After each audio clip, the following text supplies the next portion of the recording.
오늘 말씀은 에스더서입니다. 그죠? 에스더서고 거기에 에스더가 주인공이 아니에요. 오늘은 저는 모르드게를 주인공으로 오늘 여러분과 말씀을 나누려고 해요. 에스더서는 지금 시대는 유명하지 않아요. 그러나 7, 80년대 우리 한국교회가 막 부흥했을 때는 무조건 에스더였어요. 죽으면 죽으리라. 이게 가장 유명했고, 그래서 다들 죽으면 죽으리라는 마음으로 교회를 섬겼습니다. 그 마음으로 교회에 봉사했고, 그 마음으로 뭔가 헌금을 드렸어요. 헌금을 그냥 적당히 드린 게 아니라 정말 죽으면 죽으리라는 마음으로 드렸던 시절이 우리 한국교회가 가장 그러니까 외적으로 부흥했던 그 시절이 있습니다. 그러나 그 이후에는 이런 설교가 한국교회에서 진행되지 않았어요. 왜냐하면 교회를 죽으면 죽으리라 하고 오고 싶지 않았기 때문이에요. 누가 교회를 죽으면 죽으리라 하고 옵니까? 자기의 편의에 혹은 자기의 개인적인 이득을 생각하면서 오는 것 아닐까라는 조심스러운 추측을 해보기도 하고요. 가장 핵심적인 거는 그런 설교가 환영받지 못했습니다. 그래서 여러분 에스더서 요즘 설교하는 교회 봤습니까? 저는 못 봤어요. 제가 나름 여러 교회 그 설교를 모니터링을 하거든요. 이렇게 저도 배워야 되기 때문에 설교를 배워야 하는 입장에 설교를 어떻게 해야지? 저 목사님들은 어떻게 설교하시지? 구성을 어떻게 하고 이런 걸 자세히 보는데 그 주제에서 여러분 우리 죽으면 죽읍시다 라는 그 메시지를 몇 년 동안 단 한 차례도 못 본 건 사실이에요. 그래서 에스더서를 저도 그렇게 설교를 하지 않았더라고요. 그래서 오늘은 에스더를 설교를 하는데 에스더서의 죽으면 죽으리라는 것이 핵심 테마가 아니라 모르드게는 과연 어떤 신앙을 가졌는가를 우리가 살펴보면서 좀 나아가려고 합니다. 여러분, 우리 아이들은 이제 사무엘상이 끝났죠. 우리 학생부는 사무엘상이 이제 끝났습니다. 사무엘상 1장부터 31장까지가 있죠. 그리고 어제 분명히 제가 기억하라고 한 게 이게 있어요. 사울이 사무엘상 15장이 중요하다. 왜 사무엘상 15장이 중요하냐면 사무엘상 15장에 아말렉과 사무엘이 싸우죠. 그리고 사울이 싸우잖아요. 그죠? 그 일에 대한 실패로 사울이 버림받았다고 몇 장에서 사무엘상 28장에서 그렇게 얘기를 하죠. 그죠? 그죠? 그리고 다윗이 사무엘상에서 맨 마지막 전투를 누구랑 해요?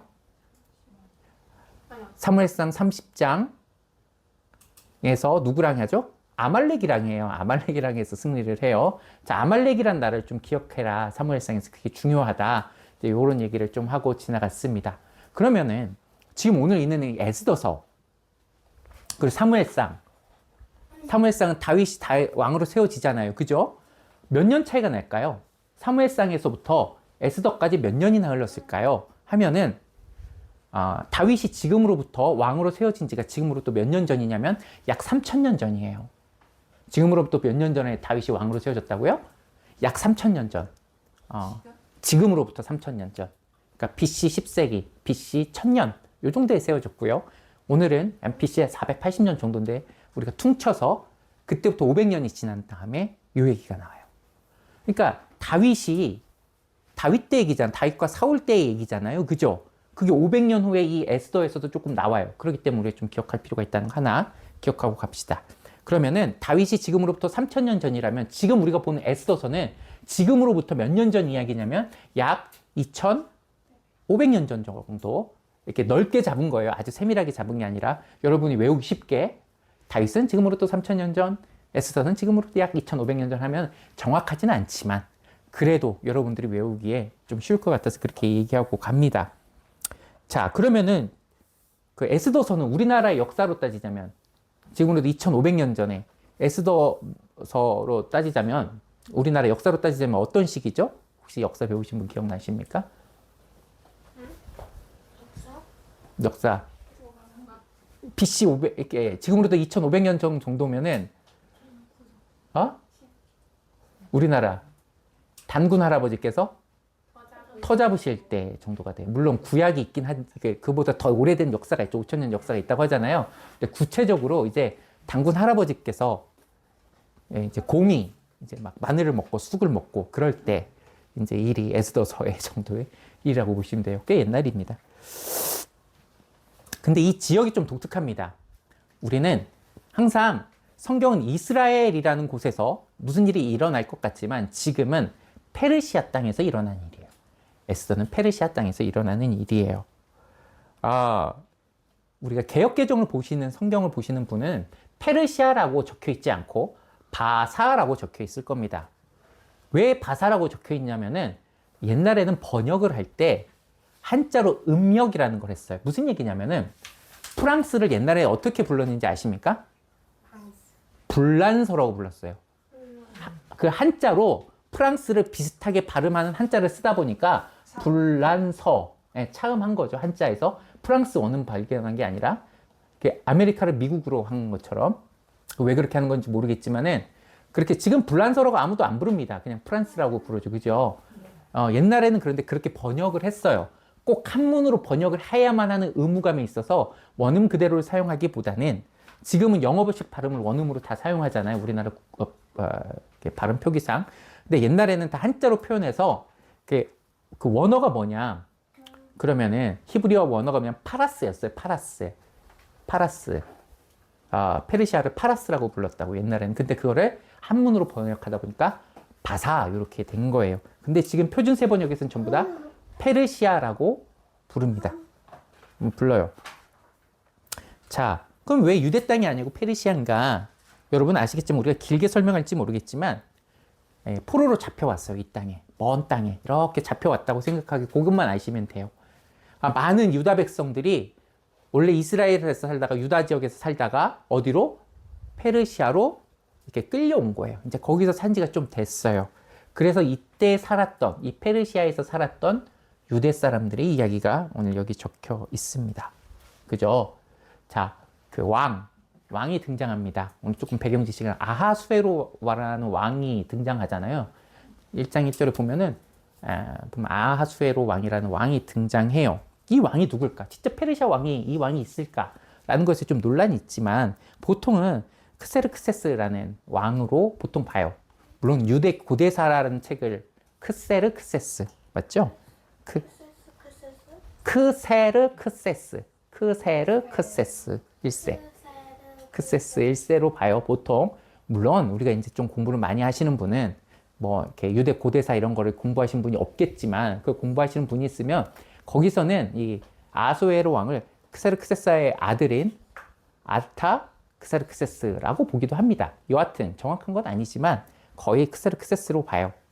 그러면은 그럼 우리 크세르크세스의 왕비가 누가 돼요? 에스더라는 사람이 되잖아요. 에스더가 그럼 역사적 기록에 있느냐 하면 없어요. 크세르크세스의 아내가 아메스트리스라는 아내가 있어요. 근데 이 왕비는 바뀌지 않았어요. 그리고 참고로. 그리고 그의 아들, 만약에 아르타크세르크세스라고 하면은 그의 아르타크세르크세스, 아르타가 앞에 붙어요. 라고 붙으면은 아르타크세르크세스라고 부르는데 이쪽 이름이 다 그래요. 뭐 롱기누스라고 불리기도 하고 여러 이름으로 부르는데 그 사람의 아내의 기록은 없어요. 사실은 페르시아 왕정 기록이 없습니다. 그래서 여러 가지 혼란이 있을 수가 있는데 여러분 이제 에스더서를 혹시 실질적인 인물인가에 대한 논란이 많기 때문에 제가 이 말씀을 드리는 거예요. 페르시아 왕정 기록은 굉장히 상세하게 기록된 것이 맞습니다. 페르시아에서 기록된. 그런데 에스더라는 이름도 없고 모르드게라는 이름도 사실 없어요. 근데 그러니까 그러면 이게 거짓인가라고 이렇게 우리가 생각할 수 있잖아요. 근데 이제 조금만 더 공부해 보시면 뭘 알 수가 있냐면은 페르시아에서는 그 아내 측의 이야기, 여자 측의 이야기를 거의 기록이 없어요, 사실은. 일부러 숨기기도 많이 숨깁니다. 그래서 우리가 유다가 좀 아시는 분은 알겠지만 페르시아로부터 이렇게 다시 예루살렘으로 오거든요. 1차, 2차, 3차에 거쳐서 오잖아요. 그 기록이 그 페르시아 왕정 기록에는 없어요. 근데 실제로 와갖고 성전을 지었잖아요. 성전 기록이 있고 실제로 그것이 여러 문서에 발견이 되거든요. 근데 그 기록이 없는 걸로 봐서 페르시아 왕궁 기록에는 그것이 아마 기록되지 않았을 가능성이 굉장히 제가 보기엔 높아 보여요. 아내 측. 그리고 여러분 에스더서 보면은 에스더가 왕이랑 같이 지내요? 떨어져서 지내요? 떨어져서 지내잖아요. 그래서 이렇게 왕이 와야 되잖아요. 그죠? 그런 기록들이 실제로 있고 그때 당시에 여자에 대한 굉장히 통제가 심했기 때문에 따로 이렇게 궁에서 특별하게 이렇게 보호되게 노출되지 않게 보통 여자들은 이렇게 가려지게 해서 생활을 했던 것도 맞아요. 그리고 그 기록도 거의 하지 않기도 하고 했습니다. 이제 그런 정도로만 여러분께서 아시면, 아, 이게 페르시아 왕정 기록에 의해서 에스더를 고른 것이, 그렇게, 뭐 이렇게 객관적인 자료가 100% 맞을 수 없겠구나라는 것 정도만 아시면은 여러분들이 이 에스더서를 역사적으로 페르시아 왕정 기록이 워낙 자세하기 때문에 이런 논란이 나오기는 한데, 저 자세히 보면은 그 여성에 대한 기록은 거의 없다는 것을 여러분 알 수가 있습니다. 그래서 그렇게 보시면 됩니다. 어느 정도가 됐겠구나. 그리고 이스라엘은 이때 에스더 때 나온 절기가 하나가 있죠. 불임절이라는 절기가 있거든요. 그 절기를 계속 지금까지 지키고 있고요. 올해도 3월 달에 지켰습니다. 그래서 그 정도로 이스라엘서는 역사서로 가지고 있구나. 이 정도로만 여러분이 조금 보시면은 에스더를 보는데 역사적으로도 보시는데 좀 도움이 될 겁니다. 오케이, 좋습니다. 본론에서 이제 오늘 들어가면은 제가 왜 모르드게를 오늘 주인공으로 인물로 했냐면은 실제로 에스더서에는 에스더보다는 모르드게가 훨씬 많이 등장합니다. 모르드게가 훨씬 한 일도 그렇고 모르드게가 훨씬 많이 등장해요. 모르드게는 개 이름이 아니고 사람 이름이에요. 개로 끝나지만 강아지 퍼피가 아니고 모르드게 그 자체가 이름이에요. 사람의 이름으로서 이렇게 이름입니다. 헷갈릴만 하죠. 자, 맨 처음에 여러분 모르드게 맨 처음에 등장하는 것이 뭐냐면은 에스더 2장 7절이에요. 한번 읽어볼까요? 시작. 모르드게에는 하다사라고 하는 사촌 누이 이름을 모르드게가 데려다가 길렀다. 에스더는 몸매도 아름답고 얼굴도 예뻤다. 에스더가 부모를 여의었을 때 모르드게가 그를 딸로 삼았다. 2장 7절을 보면 여러분 가장 눈에 들어오는 건 뭐예요? 에스더가 얼굴도 예쁘고 몸매도 아름다웠다. 다들 이제 이거를 보시는데, 예, 고아였죠. 그죠? 그 모르드게와 에스더의 관계는 어떻게 됩니까? 부녀. 사촌지간이었어요, 원래. 사촌지간인데, 자기 사촌 동생인 하다사라고 하고, 에스더라고 하는 사촌 동생이 부모를 자기가 딸로 삼은 거죠. 하다사라는 것은 꽃 이름이에요. 꽃나무 이름이고요. 그쵸? 머트리라고 하는, 요새 머트리라고 하는 꽃나무 이름이 하다사라는 뜻이고요. 에스더는 무슨 뜻일까요? 에스더 별이란 뜻이에요. 여러분 그냥 참고상으로 알고 계시면 됩니다. 그래서 길러요. 이렇게 그래서 잘 안 들어와요. 모르드게가 사촌 동생인 에스더를 자기 딸로 삼아서 길렀다는 얘기가 이게 뭐 그렇게 중요한 얘기인가 싶은데 이게 굉장히 중요한 얘기예요. 사실은 굉장히 중요한 얘기예요. 당시 모르드게가 에스더를 기르기에 충분했을까? 여러 가지 여력이. 근데 여러분 타향살이 중이잖아요. 물론 모르드게가 지금 페르시아의 행정적인 어떤 관리직을 맡고 있는 것 같기는 해요. 공무원이죠. 공무원인데 그러면 이방인으로서 그 땅에 공무원을 하는 거예요. 예를 들면 우리나라에서 베트남 사람이 시험을 봐가지고 공무원 시험을 봐가지고 행정직을 맡고 있는 거예요. 그 사람이 자기의 동료랜데 자기 사촌 동생을 이렇게 자기 딸로 삼아서 키우게 되는 거거든요. 부모를 잃어서. 그게 넉넉한 상황일까? 라고 우리가 질문해 보면은 그 사람을 생각하게 여러분 반대로 생각해 봅시다. 우리는 내 사촌 동생이 그러한 일을 겪었다면 내 자녀로 삼아서 나는 기를 수 있겠는가? 라고 생각해 보면은 모르드게가 한 선택이 그렇게 쉬운 선택은 아닐 거라는 생각이 들어요. 우리가 해도 쉽지 않은데 그 땅 이방인으로 살고 있었던 모르드게가 누구 한 명을 자기의 자식으로 들여서 먹을 입을 하나 더 이렇게 거두어 드린다는 것은 결코 쉽지 않은 일이에요. 지금 우린 먹을 게 풍성하죠. 그러나 이 시대는 그러지 않았습니다. 먹을 게 그렇게 풍성한 시대가 아니어서 누군가의 입 하나를 책임진다는 건 그렇게 쉬운 건 아니었어요. 자, 그리고 여러분 자세히 보세요. 그럼 이 페르시아의 공무원이었던 모르드게는 살면서 어떤 거에 최우선을 두고 살았을까요? 여러분 어떤 거에 최우선을 두고 삽니까? 공무원이 됐어요. 그럼 승진하고요. 내 앞길 잘 되고요. 여러분 그 뭘 보죠? 집 마련해야 되고요. 노후 보장돼야 되고 이렇게 살아가잖아요. 그죠? 그런 일에 통장을 우리가 있고 그것을 늘 모아요. 그런데 누군가를 한 명 이렇게 자녀로 이렇게 거둬들이게 되면 그 통장에 마이너스가 시작이 되고 자기 미래 계획에 분명히 손해가 온다는 것을 알아요. 그죠? 그럼에도 불구하고 입양한 거예요. 여러분이랑 과연 입양하셨겠는가? 한번 생각을 해보면은 쉽지 않을 거예요. 여러분 이걸 뭐라고 그럴까요? 뭐 헌신이라고 해야 될까요? 사랑이라고 해야 될까요? 라고 하는데 저는 좀 긍휼이라는 단어가 조금 더 어울리지 않을까 싶어요. 긍휼이라는 거. 긍휼이 뭘까요? 누군가를 불쌍히 여기는 건데요. 불쌍하다라는 감정이 아니고 그 사람이 불쌍하게 된 그 원인들을 해결하러 내가 그 자리에 서는 게 긍휼이에요. 자, 보십시오. 에스더는 지금 누구를 잃었어요? 엄마 아빠를 잃었죠. 부모님을 잃었죠. 그 당시에 여자 혼자 살아갈 수 당연히 없습니다. 아까 그 왕정에서도 왕궁에서도 여자를 이렇게 어떻게 보면 사회에 노출되지 않게 숨겨두고 살아가고 사회적인 지위를 주지 않았어요. 잘. 그런데 에스더가 그것도 부모님이 없는 미성년자가 혼자 살아갈 수 있느냐면 그럴 수 없죠. 그럼 이렇게 생각하고 쟤 되게 불쌍하다. 되게 안 뜯다 라고 넘어갈 수 있죠. 그런데 모르드게는 안 됐다라고 하고 넘어가는 게 아니라 그럼 내가 그 자리, 부모의 자리에 서야겠다라고 하는 것. 그건 네 사정이지 라고 말하고 하는 게 아니라 그게 내 사정이 될 수 있지 라고 하고 그 자리에 서주는 것. 이게 긍휼이죠, 사실은. 예수님께서는 우리를 긍휼히 여기셔서 어떻게 하셨냐면은 너의 죄를 네가 알아서 해. 그 너 사정이잖아. 네가 죄진 거고 네가 그 벌 받을지란 거지. 내가 한 거야 라고 보시지 않고 우리가 죄로 인하여서 벌을 받게 되고 죽음에 처하게 될 상황을 긍휼히 여기셔서 그 자리에 서신 것이죠. 내가 처벌받아야 될 자리에 누가 서신 거예요? 예수님께서 서신 거예요. 그게 긍휼이에요.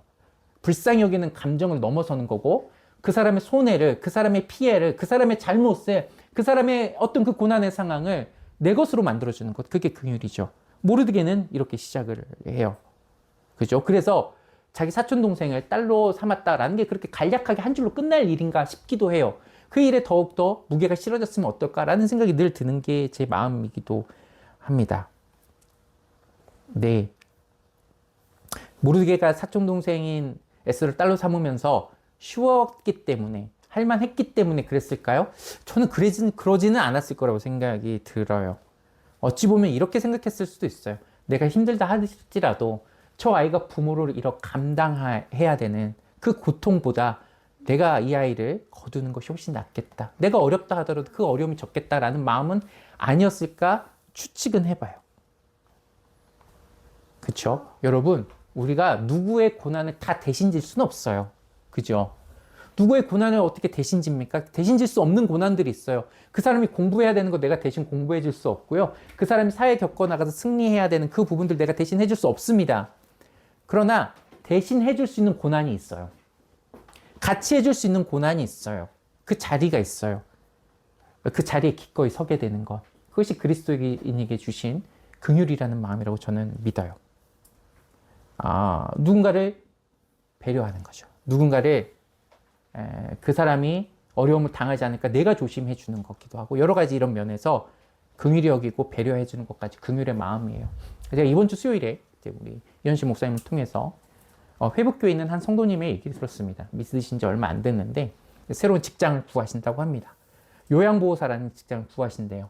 여기 요양보호사라는 직업을 조금 아시는 분이 있겠지만 그 직장이, 그 직업이, 그 직종이 주일을 정해서 쉬기가 쉽지가 않죠. 그런데 직장을 구하면서 이렇게 말씀하시면 저는 주일을 지켜야 됩니다. 왜 지켜야 된다고 말했을까요?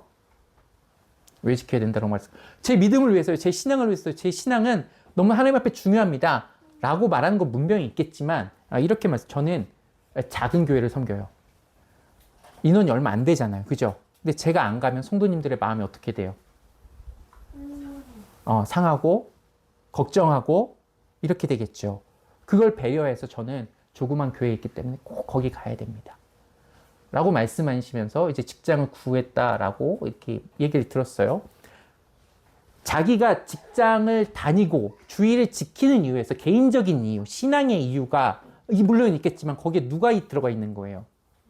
근데 공동체가 들어가 있는 거예요. 혹 나 때문에 마음 상해할 그 누군가를 배려하는 마음이 들어가 있으신 거죠.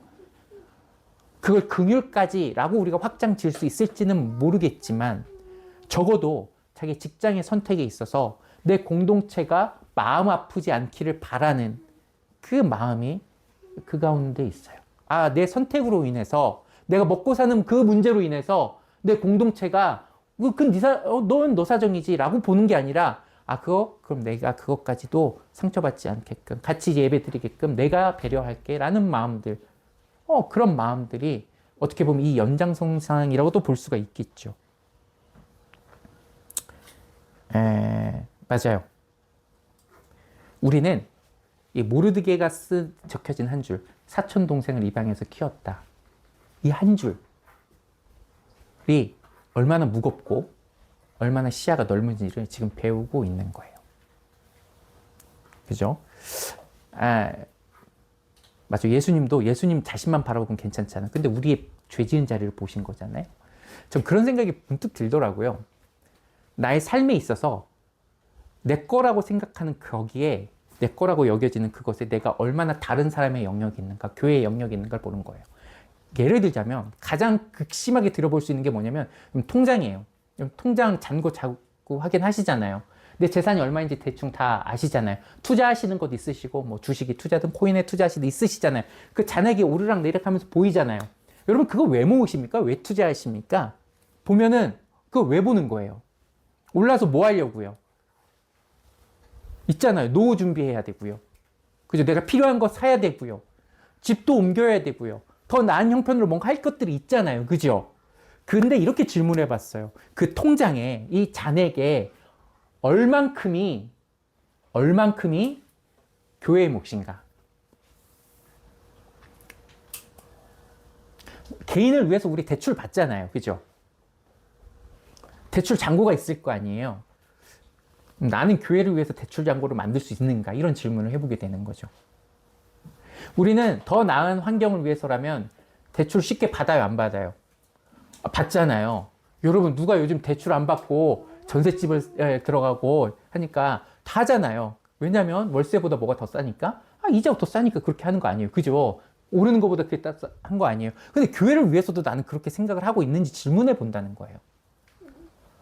내가 만약에 이 통장에 얼마만큼을 하나님의 것, 모르드게로 따지자면은 내 사촌 동생 에스더의 것으로 보고 있는가, 교회 것으로 보고 있는가를 질문하기 시작한다는 거죠. 내 자녀의 교육도 봐야 되고 다 봐야 되잖아요. 근데 그 포션이 얼만큼 있는지를 보는 거예요. 여러분은 어떻습니까? 질문을 해보자라는 거예요. 여러분의 삶에 여러분의 시야가 여러분이 모으는 돈에서 여러분의 집에서 모든 것에서 내 가족 이외에 교회 혹은 하나님의 영광을 위한 일, 하나님의 긍휼을 위한 일에 여러분이 얼마의 정도가 여러분 통장에서 차지하고 있고 여러분의 삶의 결단으로 이어지고 있는지 한번 오늘 질문하면서 시작하길 바라는 거예요. 제가 왜 이 생각을 했냐면 교회 지금 예배 공간을 계속 기도하면서 구하잖아요.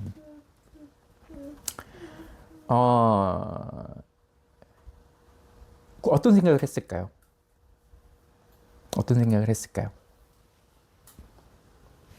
제 생각 하나가 있어요. 제가 언젠가 은퇴할 거잖아요. 그죠? 은퇴할 거잖아요. 그러면은 우리 자녀 다음 세대들이 다닐 교회가 있는가? 교회가 있겠죠. 대형교회들 많잖아요.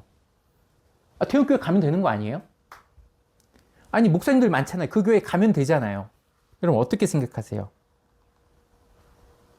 만약에 이 교회 다니고 안 다니고의 문제가 그 대형교회 같은 그 교회가 있느냐에 없느냐의 문제라면, 공간의 문제만 해결된다면, 그것이 곧 믿음의 해결이라고 본다면, 여러분 왜 그 수많은 그리스도인들이 그 교회 가지 않고 왜 바깥에서 방황하느냐라는 질문이 떠오르죠. 여러분 너무나 많은 청년들이, 너무나 많은 그리스도인들이 교회 공간에 가지 않고 그냥 예배를 때우기 시작하잖아요.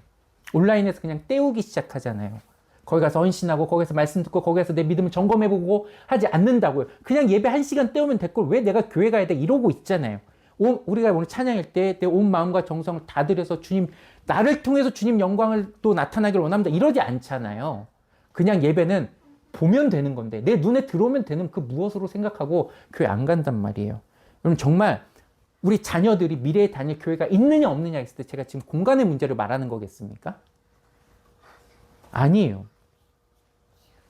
교회를 내가 섬겨야 하는 교회, 나도 그 섬김에 들어가야 되는 그 교회로 볼 수 있는 준비가 우리 교회에 돼 있느냐 이 질문하는 거예요. 다시 자, 하나 중간점을 잡고 자면 제가 왜 갑자기 공간 문제로 삼고 나왔냐면은 모르드게는 자기 사촌 동생이 부모를 잃었잖아요. 그럼 이렇게 기도할 수 있어요. 얘 부모 잃었네? 굳이 왜 내가 나서야 돼? 안타까워. 안 됐어. 그래. 근데 하나님께서 얘를 통해서 뭔가 보살피실 거야. 내가 얘를 부모가 되지 않아도 하나님께서 내가 믿음이 있으니까 기도해주면 되지. 그럼 되잖아요. 그럼 하나님께서 알아서 인도하실 거 아니에요. 근데 굳이 나설 필요가 있습니까? 없잖아요. 그렇게 우린 얘기한다고요. 근데 모르드게는 그렇지 않았어요. 모르드게는 자기가 나섰다니까요. 하나님께서 일하시는 것, 그 누군가 알아서 하겠지가 아니라, 내가 그 자리에 서겠다라고 나섰어요. 이거 보는 거예요. 섬겨야 될 교회가 있느냐, 없느냐는 내가 직접 가서 내가 발 하나 들여놓을 공간이 있는 교회가 있느냐, 없느냐가 아니라, 내가 그 하나님 일에 쓰임받기 위해서 그렇게 선택할 수 있는 준비가 우리 그 교회가 되었느냐, 안 되었느냐라는 거예요. 하나님, 수많은 교회가 있어요. 근데 이미 세워지고 이미 다른 사람들이 섬겨서 잘 만들어진 교회가 아니라 나도 섬겨서 내가 교회와 함께 성장하고 그럴 수 있는 마음들이 우리 다음 세대의 자녀들에게, 그리고 우리가 그런 모습을 보여주느냐 안 보여주느냐 지금 얘기를 하고 있는 거예요. 저는 이 이야기가 모르드게가 에스더를 키운 것 말고 하만의 대립에서 하만과 싸우잖아요. 여기서 아주 극적으로 드러난다고 저는 이제 보게 됩니다. 왜냐면 하만과 싸우잖아요. 왜 싸워요? 우리가 아까 말했던 아말렉 때문에 싸우는 거예요. 오늘 그 얘기는 자세히 안 하고 넘어갈게요. 왜냐면 하만은 아말렉 사람이었어요. 그래서 모르드게가 하만에게 왜 절을 하지 않습니까? 높은 사람이 된 하만에게 왜 절하는, 그 사람이 아말렉 사람이었기 때문에 그래요. 그리고 아까 사울이 실패했잖아요. 아말렉과의 전쟁에서 사울이 실패했죠. 지금 모르드게는 사울의 후손이에요, 사실은. 그러면은 완전 이렇게 원수지간이라고 볼 수 있어요. 자기의 조상이 실패했던 전쟁이에요. 아말렉과의 전쟁은. 모르드게는 여기서 실패하지 않고 싶어 했던 것 같아요. 그래서 하만 아말렉에게 절하지 않아요. 근데 하만도 이걸 압니다. 무슨 얘기냐면은 모르드게만 아말렉을 적으로 삼고 있었던 건 아니에요. 하만도 모르드게가 유다 민족인 걸 알고 모르드게만 없애려고 하는 게 아니고 유다 민족이야? 그럼 전체를 없애야겠는데, 이런 걸로 봐서 페르시아 안에서도 여전히 유다 민족과 아말렉은 보이지 않는 전쟁이 있었고 스파크가 튀기 직전이라는 걸 알 수가 있죠. 그게 모르드게를 통해서 그냥 터졌을 뿐이라는 생각이 들어요. 그래서 모르드게와 하만이 대립하기 시작합니다. 그리고 유다 민족은 모르드게가 더 낮은 공무원이었기 때문에, 하만은 아주 높은 왕 다음으로 가는 권력을 쥐었던 자이기 때문에 유다 민족이 전체에 죽을 위기를 겪게 돼요. 그렇다면 이거 문제 해결을 어떻게 하느냐라는 거예요. 모르드게는 이 문제 앞에서 해결을 하려고 하죠. 맨 처음에 어떻게 합니까? 그는 기도합니다, 사실은. 자기가 먼저 나서는 사람은 아니에요. 하나님의 믿음을 고백하고 하나님께 도움을 요청할 줄 아는 사람이에요. 모르드게가 에스더를 그 문제에 자기가 나섰다고 해서 여러분 기도 없이 나섰다라고 볼 수는 없어요. 하나님께서, 전능하신 하나님께서 그 일을 해결하실 거라는 믿음이 없었기 때문에 내가 움직이자 이런 사람이 아니라니까요. 그 믿음이 있으니까 움직이는 사람이에요. 무슨 얘기냐면 전능하신 하나님께서 움직이셔, 일하실 거야. 그러니까 거기에 내가 쓰임 받고 싶기 때문에 지금 움직인다, 이 말입니다. 하나님께서 능력 있어 알아서 하실 거야 라는 거는 때로는 너희들 가만히 있어, 성경에 그런 때가 있어요. 그죠? 그러나 대부분은 하나님을 믿기 때문에 네가 나서야 돼 라는 게 거의 대부분이에요. 하나님을 믿는 믿음이 있으니까 우리가 움직이는 거야 라는 게 성경에 너무 많아요.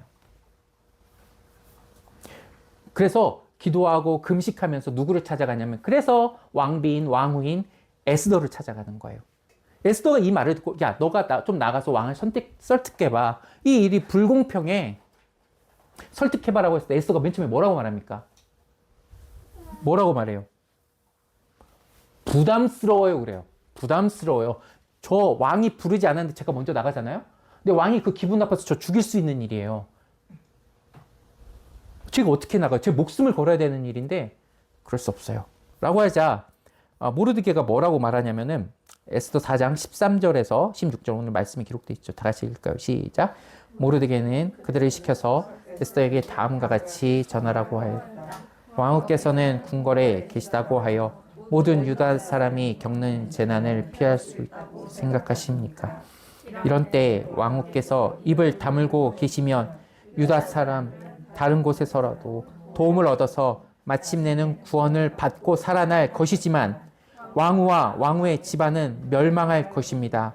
왕후께서 이처럼 왕후의 자리에 오르신 것이 바로 이런 일 때문인지를 누가 압니까? 에스더는 다시 그들을 시켜서 모르드게에게 이렇게 전하라고 어서 수산에 있는 유다 사람들을 한 곳에 모으시고 나를 위하여 금식하게 하십시오. 사흘 동안은 밤낮 먹지도 마시지도 말게 하십시오. 나와 내 시녀들도 그렇게 금식하겠습니다. 그렇게 하고 난 다음에는 법을 어기고서라도 내가 임금님께 나아가겠습니다. 그러다가 죽으면 죽으렴. 무슨 얘기입니까? 모르드게는 뭐라고 말해요? 이렇게 너무 부담스러워요. 그러면 보통의 목사님이라면 이렇게 말할 거예요. 여러분 저희 같이 갑시다. 이런 위험 부담을 같이 집시다. 라고 하면은 그 사람이 성도가 이렇게 저 너무 부담스러워요. 그러가 제가 손해볼 수 있는데요. 망할 수도 있는데요. 제가 죽을 수도 있는데 그 위험을 무릅쓰라고 지금 목사님께서 저에게 말씀하시는 겁니까? 라고 하면 보통의 목사님들이 이렇게 말하겠죠. 그렇게 부담스러우십니까? 그렇게 어려우십니까? 맞아요. 섬김과 헌신은 기쁨으로 해야죠. 즐거움으로 해야죠. 자원하는 마음으로 해야죠. 그렇게 부담스럽게 하면 안 되죠. 그래요. 성도님이 안 하시더라도 하나님께서는 하실 거예요. 그러니까 성도님 그렇게 부담스러우시면 계셔도 됩니다. 라고 해야 좋은 목사님이죠. 아닌가요? 오늘 모르드게처럼 우리는 구원받을 거예요. 그러나 에스더 당신은 죽을지도 모릅니다. 당신의 집안을 망할지도 몰라요. 라고 말하면서 강력하게 압박하고 거의 협박하듯이 이 일에 대해서 요청하는 게 맞는 일입니까? 분명히 모르드게는 앞서 말해요. 하나님께서 분명히 일하실 거라고 얘기를 해요. 이 일에 나서도 당신이 해결하는 게 아니라 하나님께서 하신 일에 뭐 하란 얘기입니까? 참여하란 얘기 아니에요. 하나님의 능력으로 이끄실 일에 에스더가 참여하라는 얘기잖아요. 그죠? 그 길이 살 길이라고. 하나님이 인도하시는 그 길에 참여하지 않으면 죽게 된다고 그 말이잖아요.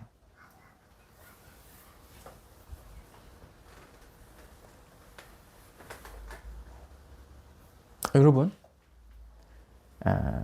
모르드게에 있어서 문제 해결은 믿음과 기도와 행함이 분리되지 않았어요.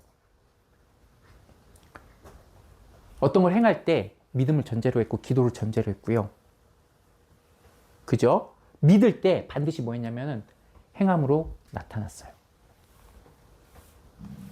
저는 이렇게 기도했었습니다. 공간을 얻어야 됩니까? 아까도 질문했잖아요.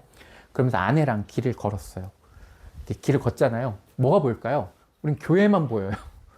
교회만 보입니다. 근데 교회가 많을까요? 적을까요? 너무 많아요. 너무 많아. 이렇게 많은데 그러면 아내가 질문해요. 아니, 교회가 이렇게 많은데 우리가 나가야 되는 거야? 교회가 이렇게 많은데 공간이 많은데 이렇게 나가야 되는 거야?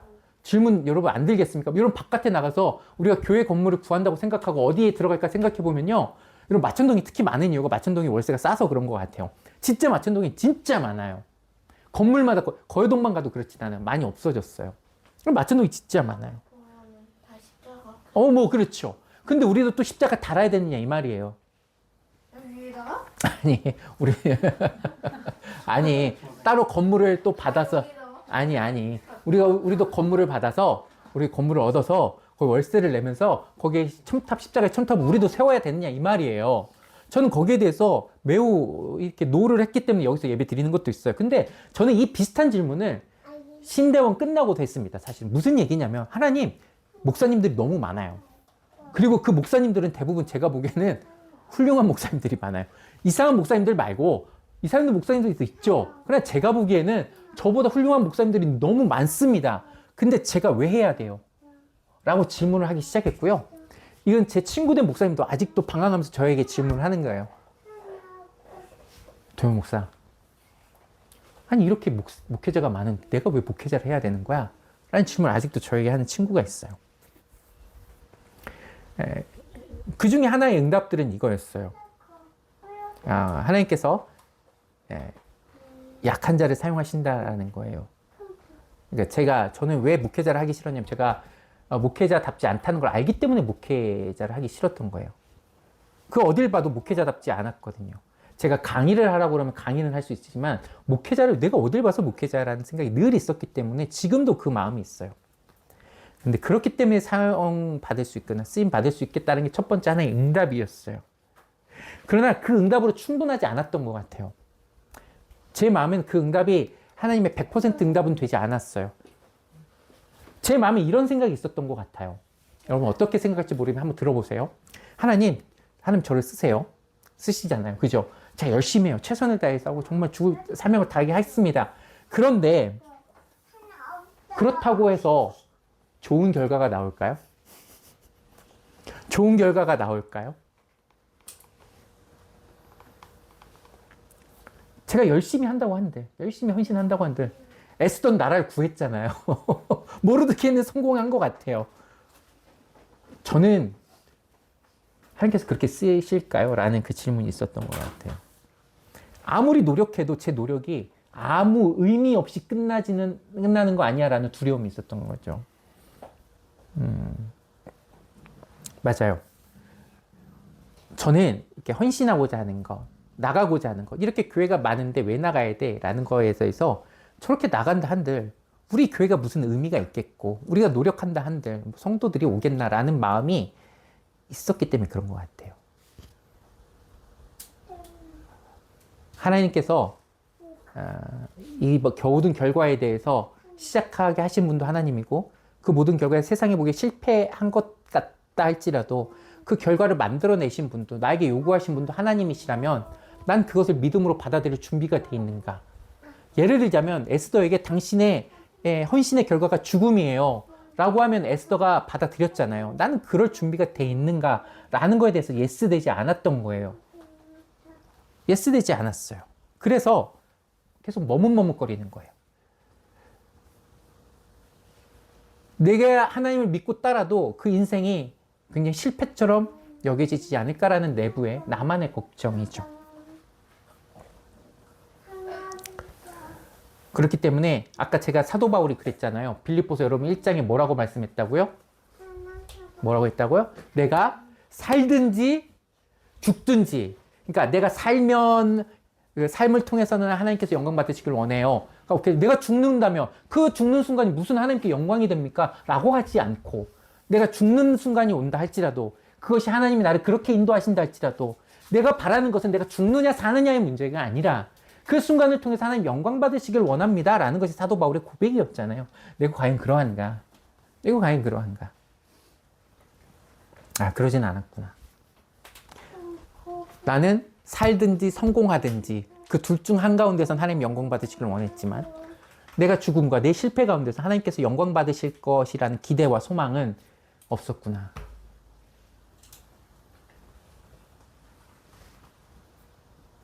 왜 하나님께서 그렇게 하십니까? 이 많은 교회 가운데 우리도 공간을 얘기하면 그걸 우리가 어떻게 합니까? 저는 몰라요. 하나님은 합리적이지 않으시고 하나님께서는 이 세상의 경제학의 법칙에 따르시지 않는다는 건 확실해요. 저는 우리에게 이렇게 물어보고 싶습니다. 여러분 쓰임받고 싶으세요? 하나님께? 하나님께서 하나님의 영광을 받으시는 일에 여러분을 초청한다면 저는 그 일에 쓰임받고 싶습니다. 제가 살든지 죽든지 그 일을 통해서 예수 그리스도께서 존귀 높임을 받으시는 일이라면 내가 거기에 쓰임을 받고 싶습니다. 저는 예스하고 싶습니다. 라고 우리는 고백할 수 있는지를 오늘 질문해 봤으면 좋겠어요. 모르드게가 그런 사람이었던 것 같아요. 하나님께서 어떤 일을 하실 수 있죠. 무엇이든지 하실 수 있어. 어떤 방법으로든 하나님 구원하실 수 있어. 그런데 그게 나 말고 저 사람의 수고로, 나 말고 저 사람의 헌신으로, 나 말고 어떤 사람의 무엇으로, 물론 그렇게 하실 수 있는 분이야. 그러나 거기에 나도 쓰임받고 싶어. 그래서 모르드게는 어쩌면 에스더를 입양했는지 모르고요. 어쩌면 에스더를 쫓아가 그렇게 독려했는지도 모릅니다. 하나님의 일이 먼 일이 아니라 내 몸 바깥에서만 일어나는 일에 대한 것이 아니라 나도 그 안에 쓰임받고 싶기 때문에 말이죠. 여러분, 쓰임받고 싶지 않다면 여러분 안에 뭔가 방해되는 게 있을 거예요. 저는 실패에 대한 두려움이 그거였죠. 여러분은 어떤 건지는 잘 모르겠어요. 두려움일 수 있어요. 아니면 돈에 대한 인색함일 수도 있죠. 욕심일 수도 있습니다. 혹은 믿음이 없어서일 수도 있어요. 십자가 지기 싫은 그런 마음이 있을 수도 있죠. 억울할 수도 있을 것 같아요. 또 은혜의 감동이 없을 수도 있고 성령 충만하지 않다라고 얘기할 수도 있을 것 같아요. 근데 그게 답이 되지 않길 바라는 거예요. 전 그래서 못합니다라가 답이 되는 게 아니라 그래서 저는 이 장애물들을 걷어내고 주님께 쓰임받는 대로 나아가고 싶습니다가 우리의 결론이 되길 바라는 것이죠. 여러분, 누구나 쓰임받기를 소망한다면 이런 설교가 되지도 않았을 거고 성경에 이런 기록이 있지도 않을 거예요. 에스더가 거부하지도 않았을 겁니다. 우리는 누구나 처음에 에스더처럼 거부의 마음이, 걱정스러운 마음이, 두려움의 마음이, 내 것을 손해보면 어떡하나의 마음이, 변하기 싫은 마음이 있어요. 안주하고 싶은 마음이 당연히 있습니다. 당연히 그렇죠. 그래서 우리에게 오늘 말씀 주시는 거라 저는 믿어요.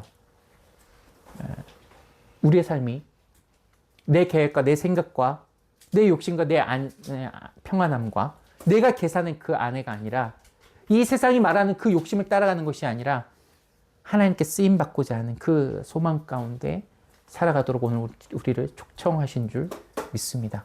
난 여러분에게 그 마음에 기도가 있었으면 좋겠고 방해가 있다면 아까 말씀드렸던 것처럼 그것이 방해가 답이 되는 것이 아니라 이 말씀에 대한 순종이, 그래서 나도 같이 참여하고 나도 같이 그리스도께 높임 받으신 그 일들을 통해서 내가 무릎 꿇고 기도함이 답이 되어질 수 있는 우리 피카소 공교회 되기를 축복합니다.